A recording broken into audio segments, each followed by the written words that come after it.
binomial distribution. So binomial distribution, let's say I wanted to flip a coin 10 times and record the number of heads. That would be an example of a binomial experiment. Let me explain why. There's a fixed number of trials. I'm flipping a coin 10 times. So my n would be 10. The trials are independent. Okay, so like if coin flip 3 has no impact on what coin flip 8 would be. Each trial has two outcomes, success, denoted by S, and failure. So it's either heads or it's not heads. So you got success, failure.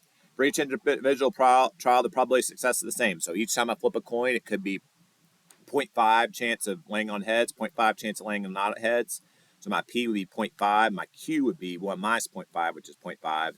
And what you're trying to do is find the probability of how many times I could get some amount of heads out of 10. So like it'd be like 3 heads out of 10 or 5 heads out of 10.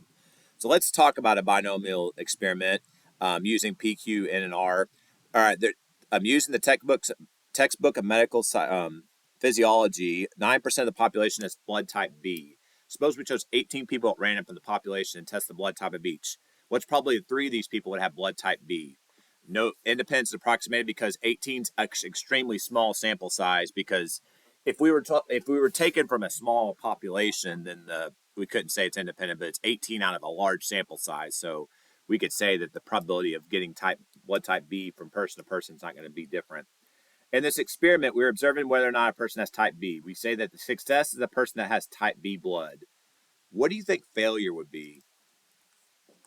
Exactly. A person does not have type B. So it's like not this. Okay, so it's not that. Okay. The probability of success is 0.09, since 9% of the population has type B blood. So that would be, we call that P, by the way. P is 0.09. What would be the probability of failure?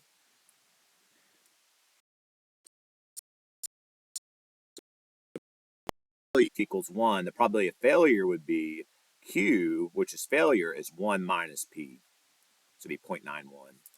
So they just have to add up to 100% or 1. So 0.09 is the probability of success. The probability of failure is 0.91. Okay. In this experiment, there are how many trials? How many trials do I have? Take a guess.